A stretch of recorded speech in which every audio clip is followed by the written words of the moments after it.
Welcome to Sasi media. இந்த வீடியோவில் என்ன பேச போகிறோம் அப்படின்னா, இந்த வாரம் வெளியேறிக்கிறது யார், எதுக்காக அவங்கள வெளியில் எடுத்தாங்க அப்படிங்கிற ஒரு விஷயம்.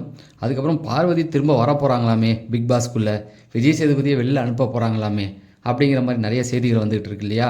இது எல்லாத்தையுமே இந்த வீடியோவில் பேசிடலாம். நீங்கள் இன்னும் நம்ம சேனலை சப்ஸ்கிரைப் பண்ணால் சப்ஸ்கிரைப் பண்ணிட்டு வீடியோவை லைக் பண்ணிடுங்க, ஹைப் பட்டனையும் தட்டி விட்ருங்க. ஃபஸ்ட்டு எடுத்த உடனே பார்த்தீங்க அப்படின்னா, நேற்று எபிசோடில் கானா வினோத்தை கூப்பிட்டு வந்துட்டாங்க. ஸோ அவர் வாயாலேயே ஒரு விஷயத்த சொல்ல வச்சுட்டாங்க, நான் என்னுடைய முடிவின்படி தான் எடுத்தேன், இதுக்காக மற்றவங்க யாரையும் குற்றம் சாட்டாதீங்க அப்படிங்கிற ஒரு பதிலை அவங்களே சொல்ல வச்சுட்டாங்க. என்ன கேட்டாலும் அதுதான், அதாவது 1000 பேர் இருக்கலாம், ஆனால் கானா வினோத்தை வந்து சொல்லிட்டார் இல்லையா, இதுக்கப்புறம் அதை பற்றி பேச தேவையில்லை அப்படிங்கிறது தான். ஆனால் அவருக்கான ஏவி நான் நேற்றே சொல்லியிருந்தேன், அது கமர்ஷியலாக இருக்க போகுது அப்படிங்கிற மாதிரி அதுதான் அங்கே வந்திருக்கு. அது ஒரு படம் போட்ட மாதிரி எனக்கு தெரிஞ்சு இந்த 9 சீசனில் விரல் விட்டு எண்ணிடலாம். இப்படி நிறைய பேருக்கு ஏவிலாம் சரியாக இப்படி வந்திருக்காது, ஆனால் இவருக்கு பக்காவாக அமைஞ்சிருக்கு. ஒரு படம் பார்த்த மாதிரியே இருந்திருக்கும், ஒரு டீசர் பார்த்த மாதிரியே இருந்தது. அவருக்கு வந்து என்ன சொல்கிறது, மக்களுடைய மனதை வென்றிருக்கிறார், வாழ்த்துக்களை தெரிவிச்சிருவோம். அடுத்தது இன்னொரு விஷயம், பார்வதி திரும்ப வரப்போகிறாங்களாமே, ரிவோக் ரெட் கார்டுன்னு ஒரு ஹேஷ்டேக் ட்ரெண்ட் ஆகிட்டு இருக்குது. திரும்ப வரப்போகிறாங்களாம், விஜய் சேதுபதியை வெளில அனுப்ப போகிறாங்களாம், பார்வதியும் கமலும் திரும்ப உள்ளே வர போகிறாங்களாம் அப்படிங்கிற மாதிரி ஒரு விஷயம் போகுது. எனக்கு ஒரு விஷயம் புரியவே இல்லை. ஏண்டா அடுத்த வாரம் ஃபினாலே வீக்கில் அவங்கள கூப்பிட்டு வந்து என்ன பண்ண போகிறாங்க, அது ஒன்று. ரெண்டாவது ரெட் கார்டு கொடுத்தவங்கள திரும்ப கூப்பிட மாட்டாங்க. இதுக்கு என்ன சொல்கிறாங்க அப்படின்னா, அதாவது சேனல் தரப்புலேருந்து வந்து பேச்சுவார்த்தை நடத்தியிருக்காங்களாம், போய் கேட்டாங்களாம். அதுக்கு வந்து அவங்க வந்து உடன்பட மறுத்துக்கிட்டு இருக்காங்களாம். என்னென்னமோ சொல்லிட்டு திரியிறாங்க. இவனுக்கு ஒரு ஊசியை தான் போட்டு விடணும், ஏன்னா பொய்யா வாயில் வந்து கொட்டிக்கிட்டு இருக்கு. எப்படிடா ரெட் கார்டு கொடுத்தவனை போய் திரும்ப கேட்டால் விஜய் சேதுபதி எப்படி ஒத்துக்குவார்? எல்லாத்தையும் விட்டுடு, விஜய் சேதுபதிக்குன்னு ஒரு ஈகோ இருக்காது. நம்ம யார், நம்ம எந்த பொசிஷனில் இருக்கிறோம், நம்ம ரேஞ்ச் என்ன, நம்ம போய் இறங்கி போய் அவங்கக்கிட்ட போய் காலில் விழுந்து கூப்பிடுவாரா முதல்ல? அந்த ஈகோன்னு ஒன்று இருக்குல்ல. கமலஹாசன் 7வது சீசனில் ரெட் கார்டு கொடுத்துட்டாரு, அவருக்கு தெரியாதா? ஏதோ ஷோ பார்க்காம இவங்க பேச்சை கேட்டு கொடுத்துட்டாரு. ஆனால் அடுத்த வாரம் அவருக்கு உண்மை தெரிஞ்சிருச்சு. தெரிஞ்சதுக்கப்புறமேட்டுக்கு ஏன் டீம் வந்து எவ்வளோ எடுத்து சொல்கிறாங்க, எவ்வளோ எடுத்து சொல்லியும் அவர் வந்து ஏன் போகலை, மக்கள் நம்மளை கழுவி ஊற்றுறாங்கன்னு தெரியுது, ஏன் போகலை?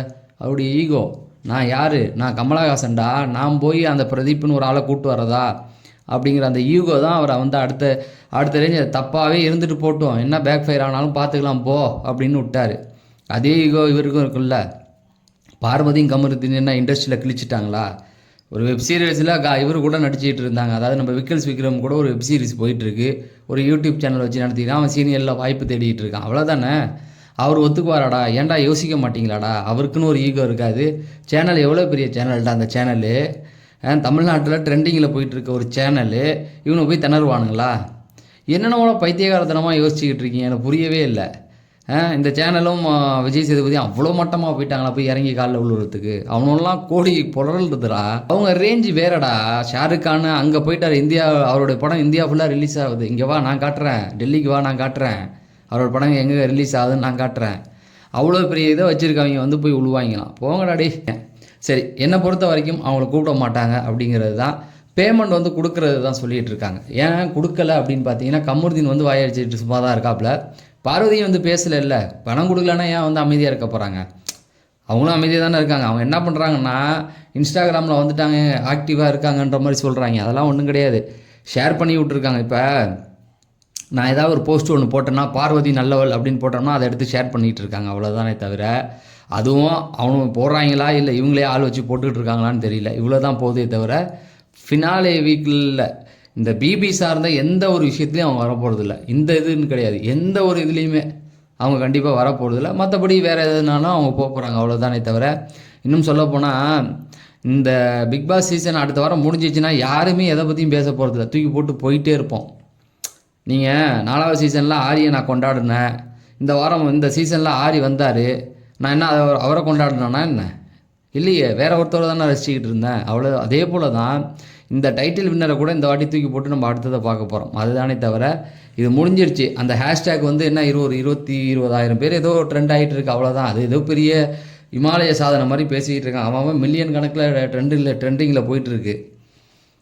ஓட்டு போட்டதே 1 லட்சத்துக்கு மேலே போட்டிருப்பாங்க, ட்ரெண்டிங் ஆகிறது வந்து 23 அப்படின்ற மாதிரி சொல்லிகிட்டு இருக்காங்க, ஏதோ சொல்கிறாங்க. அதனால் அந்த மாதிரியான நிகழ்வுகள் எதுவுமே நடக்க போகிறதில்ல. இதெல்லாம் ஃபேக் நரேட்டிவ் தான், அவ்வளோதான். அவங்களா சும்மா போட்டுக்கிட்டு ஒரு கண்டென்ட் க்ரியேட் பண்ணிகிட்டு இருக்காங்க, அவ்வளோதான். அதாவது பார்வதி வச்சு இவனும் சம்பாரிச்சிக்கிட்டு இருக்காங்க, இப்படிலாம் போட்டு மக்களை ஏமாற்றிக்கிட்டே இருக்காங்க. சரி, சாண்ட்ரா வெளியேற்றப்பட்டார் அப்படிங்கிறது ஏதோ ஒரு விதத்தில் பார்வதியை சார்ந்தவர்களுக்கும் ஒரு சந்தோஷத்தை கொடுத்துருக்கும். சரி, எல்லாம் ஒன்றா தான் சுற்றிட்டு இருந்தாங்க. கடைசியில் அதுங்களே அடிச்சுக்கிட்டு அதுங்களே பிரிஞ்சிடுச்சு அப்படிங்கிறது. சாண்ட்ராவை பொறுத்த வரைக்கும் இனிமேல் வீட்டுக்குள்ளே வச்சிருக்க முடியாது. வச்சிருந்தாலும் அவங்களுக்கு தான் நெகட்டிவாக போகும். ஏன்னா தொடர்ந்து அவங்க வந்து முன்னுக்கு பின் ரொம்ப நிறைய விஷயங்கள் பண்ணிகிட்டு இருக்காங்க. அவங்களுக்கு டைட்டில் வின் பண்ணலான்னு ஒரு ஆசை இருந்தது. ஆனால் வாட்டர்மெலன் போய் ஒரு இடத்துல அடித்து உடைச்சாரு. கானா வினோத் தாங்க டைட்டில் வின்னர்னு அந்த அம்மா அப்படியே பார்த்துச்சு. அவ்வளோதான், முடிஞ்சு போச்சு. அங்கேயே கேஸ் முடிஞ்சிருச்சு. கானா வினோத் டைட்டில் வின்னர். இவங்க சத்தியமாக அதுங்களாம் எதிர்பார்த்துருக்காதுங்க.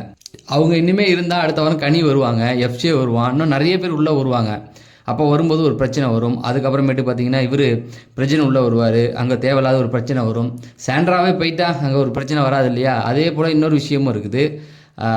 அதாவது பொங்கல் செலிப்ரேஷன்லாம் வரும்போது தனித்தனியாக அடிச்சுட்டு நிற்கக்கூடாது. இந்த மாதிரி நிறைய பிரச்சனைகளை வச்சு தான் தூக்கி அடித்து விடு, போனால் போகட்டும் அப்படிங்கிறது தான். நல்ல வேலை அவங்க அந்த 18 லட்சத்தை எடுத்திருப்பாங்க. அவங்க என்ன நினச்சாங்கன்னா அடுத்து ஒரு கேம் இருக்குது, அடுத்து ஒரு சில இது இருக்கும், அதில் நம்ம கை வச்சிடலாம் அப்படிங்கிற ஒரு எண்ணம் தான். கானா வினோத் எல்லாரையும் ஓவர்டேக் பண்ணிட்டாரு அப்படிங்கிறது தான். ஏன்னா ஒரு விஷயம் நல்லா யோசிச்சு பண்ணால் அரோரா எடுக்க போகும்போது கூட அவங்க ஒரு இடத்துல சொல்லியிருப்பாங்க, ஏய் வை எடுக்காதுன்னு. அவங்க இன்னும் கொஞ்சம் அமௌண்ட்டுக்காக வெயிட் பண்ணிக்கிட்டு இருந்தாங்க. புரியுதுங்களா? இன்னும் ஒரு 20 லட்சம், இன்னும் ஒரு 22 லட்சம் வரட்டும், நம்ம எடுத்துடலாம். ஏன்னா இந்த டாஸ்க் முடிஞ்சிச்சா அடுத்து ஒரு டாஸ்க் இருக்குன்ற ஒரு நம்பிக்கையில் அவங்க உட்காந்துருந்தாங்க. அதுக்குள்ளே அவர் எடுத்துட்டார். ஸோ அது அவருக்கு போகிறதே பெஸ்ட்டு அப்படிங்கிறது தான்.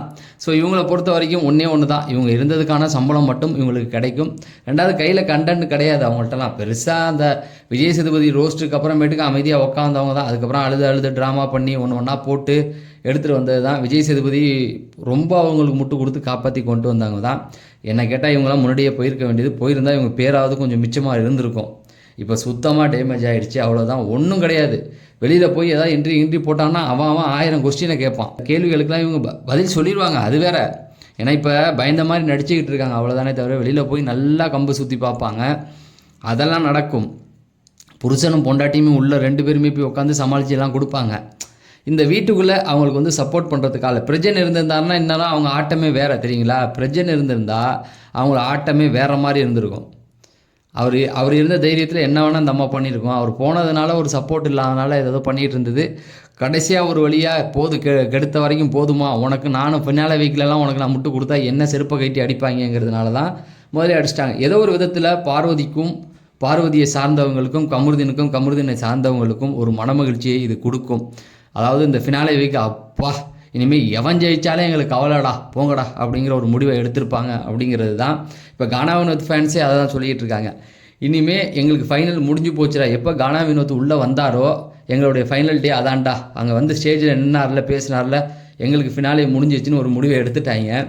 அதே போல் தான் பார்வதி சப்போர்ட்டர்ஸும் அதப்பா எங்களுடைய இது முடிஞ்சிருச்சுடா, இனிமேல் வந்து எவன் ஜெயிச்சிட்டு போ, என்ன வேணால் பண்ணிக்கோ, எங்களுக்கு அதை பற்றி கவலை இல்லை. சாண்ட்ராவை தூக்குனீங்களே, பார்வதி போன அடுத்த வாரமே நீங்கள் தூக்குனீங்களா, அதுவே எங்களுக்கு சந்தோஷம் அப்படிங்கிற ஒரு மன மகிழ்ச்சியில் இருப்பாங்க. அப்டேட்டுகள் இன்னும் நிறைய இருக்குது. இந்த வாரம் யார் வரப்போகிறா அப்படின்னு. நாளைக்கு வந்து கனி வரப்போகிறாங்க, அது கன்ஃபார்ம் ஆச்சு. கனியும் எஃப்ஜே வரதா சொல்லிகிட்டு இருக்காங்க. இன்னும் அப்டேட்டுகள் இருக்குது, அதை அடுத்தடுத்த வீடியோக்கள் நான் சொல்கிறேன் அப்படிங்கிறத சொல்லி நான் விடைபெறேன். நன்றி, வணக்கம்.